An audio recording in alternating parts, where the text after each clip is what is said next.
आदाब दोस्तों, मैं शहजान अली और आज हमारे साथ मौजूद हैं इस्लामिक इन्फ्लुएंसर व इस्लाम के विद्वान मौलाना मुफ्ती एम कासमी साहब, जो कि अभी असम के अंदर एक बाढ़ आई है जिसमें लाखों लोग प्रभावित हुए हैं और सैकड़ों गांव, बताया जा रहा है अभी तक 763 से 775 के गांव जो थे वो बाढ़ से प्रभावित हैं और पूरी तरीके से तबाह हो चुके हैं। वहाँ के लोग, स्थानीय जो लोग हैं, वो कहीं ना कहीं वहाँ से छोड़कर कई सुरक्षित स्थानों पर जा रहे हैं। और असम के अंदर इस टाइम सबसे ज़्यादा मदद की, डोनेशन की ज़रूरत है, मेडिकल की ज़रूरत है। और फिरोज़ाबाद से मुफ्ती साहब का सफ़र होने वाला असम का, तो पूछना चाहेंगे असम किन के साथ जा रहे हैं और असम में किस तरीके की सामग्री है जो आप लेकर जा रहे हैं। पहले तो बहुत बहुत शुक्रिया आपका चैनल पर।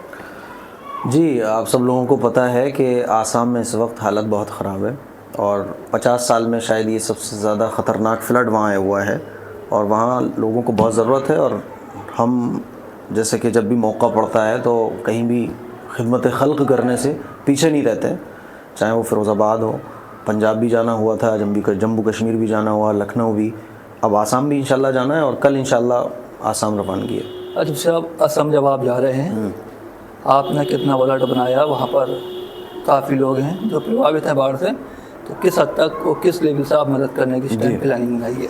देखिए, कोई भी मदद का जो प्रोजेक्ट होता है तो जितने भी मेरे स्टूडेंट्स हैं, मेरे जो स्टूडेंट्स हैं वो पूरे ऑल ओवर, तकरीबन इंडिया के अलावा पूरी दुनिया से भी वो तकरीबन 10 लाख स्टूडेंट्स ऐसे हैं जो दिलो जान से मुझसे मोहब्बत रखते हैं और मेरी एक आवाज़ पे वो जो कुछ कर सकते हैं, 1 रुपये से लेके 1 लाख रुपए तक वो करते हैं।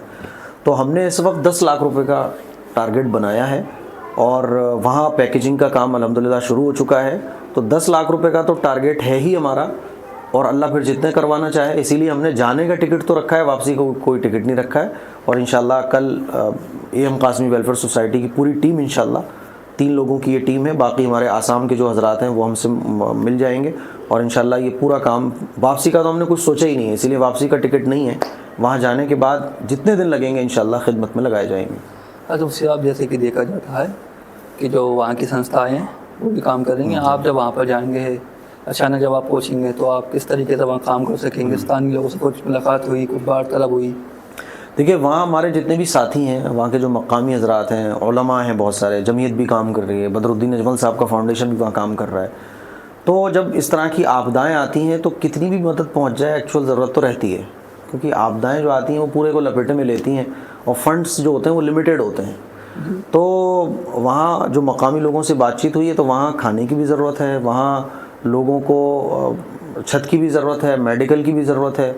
तो वहाँ फ़िलहाल जो हमें ज़रूरत महसूस हो रही है उसके हिसाब से काम शुरू कर दिया गया है और वहाँ पैकेज तैयार हो रहे हैं, क्योंकि जो जैसा कि आपने बताया कि बहुत सारे गाँव में ये मुसीबत आई है, तो वहाँ हर चीज़ की फ़िलहाल ज़रूरत है। अब आप जैसा कर सकते हैं वहाँ कीजिए, तो एक्चुअल जो ज़रूरत है वहाँ इंशाल्लाह जाके पता चलेगी, लेकिन हमारा काम वहाँ शुरू हो गया है। तो फ़िलहाल हमने जो एक किट तैयार की है उसकी कीमत 1199 रुपये वहीं के लोगों ने मुझे बताई। तो 1199 रुपये की एक किट है, जिससे एक बंदे को, ऐसा नहीं पूरी एक फैमिली को, एक बंदे के हिसाब से, एक फैमिली के हिसाब से नहीं, एक बंदे के हिसाब से, उसमें जो बुनियादी चीज़ें हैं, जिसमें मेडिकल दवाइयाँ वगैरह भी शामिल हैं, वो सब पूरा पैकेज बना के इंशाल्लाह तकसीम करने का इरादा है। तो उससे अब वहाँ पर कुछ लोग ऐसे भी हैं जो दबाव से, खाने से, हो सकता है उनके पास पहुँचे, वो आर्थिक तौर पर कमज़ोर हो चुके हैं। जी, तो वो आर्थिक तौर पर किस तरीके से उनकी मदद हो सकती है? उनकी मदद कैश भी रख के ले जा रहे हैं, इंशाल्लाह कैश से भी मदद की जाएगी। और जब हम जा रहे हैं तो हम जैसे और भी लोग वहाँ ऑलरेडी पहुँच चुके हैं, कोई दवाइयाँ लेके पहुँच रहा है, कोई कुछ लेके पहुँच रहा है, तो जितना हो रहा है लोग कर रहे हैं। जिस तरीके से असम के जो हालात हैं, दिल वीडियो देखकर रो रहा है कि अचानक इस तरीके 50 साल के पीरियड में बहुत तबाही की बाढ़ आई है। तो वहाँ पर जब आप जाएंगे, जब ये सारी चीज़ें फेस करेंगे, तो किस तरीके से मैनेज कर सकते हैं जब लोग रोते हुए आपके पास भी आ रहे होंगे? जी बिल्कुल, अल्लाह के नबी का इरशाद है कि बेहतरीन इस्लाम यह है कि लोगों की मदद की जाए, लोगों को खाना खिलाया जाए, तो उनकी दुख तकलीफ़ों को इंशाल्लाह बांटा जाएगा और अपनी जान माल के साथ वहाँ लोगों के इस तकलीफ़ के लम्हों में उनके साथ इंशाल्लाह हम खड़े हैं और उनको तसल्ली दी जाएगी, हिम्मत दी जाएगी। अच्छा, कहीं ना कहीं जो दाढ़ी टोपी वाले होते हैं उन पर एक टैग लगा होता है कि कहीं ना कहीं मुसलमानों की मदद करने जा रहे हैं। आपकी संस्था, आप खुद किस तरीके से काम करेंगे? देखिए, हमने फ़िरोज़ाबाद में भी, अगर आप गौर करें कि इससे पहले जो सीओ साहब थे उन्होंने कई गैर मुस्लिम लोगों को भेजा, उनको ऑपरेशन कराया। डॉक्टर अखिलेश शर्मा हैं, उनको मालूम है कि उनके ज़रिए जो पेशेंट आए हमने FH में उनका कितना इलाज करवाया, फ़िरोज़ाबाद में भी है। तो ऐसा नहीं है, इसी वजह से आप देखें कि मैं जब भी कभी ऐसे वीडियो बना के लोगों को दिखाता भी हूँ कि देखो ये गैर मुस्लिम भाई आया, आज भी हमारे महीने में 1-2 लोग आ ही जाते हैं गैर मुस्लिमों को। तो ऐसी बात नहीं है, जो लोग इस तरह का बातें फैलाते हैं तो वो तो फैलाते हैं। अरे उससे आप जो फ़िरोज़ाबाद के समाज सेवी हैं वो कहीं ना कहीं फ़िरोज़ाबाद तक सीमित रहते हैं, हालांकि पैसा है, डोनेशन मिल जाता है, फिर वो लोग इस तरीके से बाहर नहीं जा पाते। क्या आपको संदेश देने का, अपने साथ जोड़ने का कुछ प्लान बनाएंगे ऐसे लोगों को? ऐसे लोगों के बारे में देखिए, हम ये समझते हैं कि हर आदमी की अपनी अपनी परेशानियाँ हैं, हर आदमी के अपने अपने हालात हैं, और मदद करने का ताल्लुक़ ये अल्लाह से है। अल्लाह से आदमी की मोहब्बत होती है, रब्त होता है। तो अल्लाह का शुक्र, हमारे फ़िरोज़ाबाद में जितने लोग हैं सब करते हैं, सब अपने अपने हिसाब से करते हैं। और हमें नहीं मालूम, हो सकता है कि कोई आसाम में जाके भी मदद करवा रहा हो, क्या मालूम है। तो और माशाल्लाह सब ये जो फ़िरोज़ाबाद में जितने भी लोग हैं सब अपने अपने स्तर से काम कर रहे हैं। तो हमें सबके बारे में अच्छा गुमान भी रखना चाहिए, और कोई अगर साथ आना चाहता है तो बिल्कुल आपके ज़रिए कांटेक्ट किया जा सकता है, मेरे से भी कांटेक्ट किया जा सकता है। इंशाल्लाह जो लोग ताउन करेंगे उनकी डायरेक्ट मदद वहीं पहुंचा दी जाएगी। सबसे अब लास्ट सवाल ये भी है कि आपकी असम में एकदम जाने का प्लान कैसा बना? जब लोग सोचते हैं, जब कोई बाढ़ वगैरह आती है तो ये डोनेशन की लिस्ट बनाने में और सामग्री की लिस्ट बनाने में क्या क्या करना है, टीम को इकट्ठा करना टाइम लगता है। आपका हैंड टू हैंड जो भी होता है बिल्कुल तत्काल होते हैं सारे काम इस तरीके। इसकी वजह ये है कि अल्लाह ने जो कुरान की निस्बत से जो स्टूडेंट्स हमारे दिए हैं, जो तफसीर का हमारा सिलसिला चलता है, कुरान को सिखाने का, कुरानी इल्म देने का जो काम चलता है। अभी भी जब आप आए थे तो मैं डिजिटल बोर्ड पर लोगों को कुरान सिखा रहा था, तो मैंने बताया ना कि वो जो स्टूडेंट्स की तादाद है वो 10 लाख है सिर्फ कुरान की बुनियाद पर। बाकी अगर मैं अपनी फ़ैन फॉलोइंग की बात करूं तो 50 लाख के करीब बैठती है सिर्फ यूट्यूब की।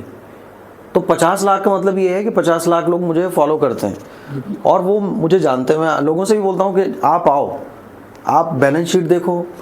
जैसे एक सोसाइटी वाले बेचारे बड़े बदनाम रहते हैं, तो मैं तो कहता हूँ आओ, सोसाइटी का जो स्टेटमेंट है वो भी चेक करो, पूछो आप मुझसे कि 50,000 कहाँ खर्च हुए, तो A to Z सारी चीज़ें आपको क्लियर मिलेंगी। यही वजह है कि जब मैं अपील करता हूँ तो जो आता है वो खर्च होता है। इसीलिए लोगों को लगता है कि यार बहुत पैसा आ नहीं रहा है, जितना आ रहा है वो खर्च हो रहा है। तो तत्काल में जब आपदा आती है तो हमें मालूम होता है कि 10 लाख स्टूडेंट्स हमारे साथ हैं, 50 लाख की फ़न फॉलोइंग हमारे साथ है, तो हम ये काम कर सकते हैं। 20 लाख रुपए अमाउंट हम बहुत ईजिली जमा कर सकते हैं, तो कोई मुश्किल नहीं होता। जम्मू कश्मीर में लाख रुपए हम खर्च करके आए थे, पंजाब में खर्च करके आए थे, लखनऊ में। तो अल्लाह का शुक्र है फ़िरोज़ाबाद से मेरा जाना आना लगा रहता है। और असम में भी जब ये हुआ तो अब पता चला तो फ़ौरन हमने तरतीब बना ली, वहाँ से राब्ते किए और इंशाल्लाह 10 लाख रुपए का बजट हमने बिल्कुल फ़ाइनल इसके लिए कर दिया है। अच्छा, जैसे कि पंजाब गए आप, उसके बाद जम्मू कश्मीर गए, लखनऊ गए, क्या लगता है वो जगह ज़्यादा प्रभावित हुई थी तो असम की ही ज़्यादा प्रभावित है? सिचुएशन पंजाब की और असम की अलग अलग है। पंजाब की सिचुएशन बहुत अलग थी, लेकिन हाँ नुकसान के एतबार से असम ज़्यादा इफ़ेक्टेड है, क्योंकि पंजाब के अंदर किसी के घर ख़त्म नहीं हुए थे। यहाँ असल में लेंटर नहीं पड़ते आसाम के अंदर, लकड़ियों पर वो लोग घर बना लेते हैं। तो यहाँ लोगों के घर बिल्कुल ख़त्म हो गए। जैसे जम्मू एंड कश्मीर में भी यही हुआ था। पंजाब में किसी का घर गया नहीं था, मौजूद था, दिख रहा था कि हाँ भाई।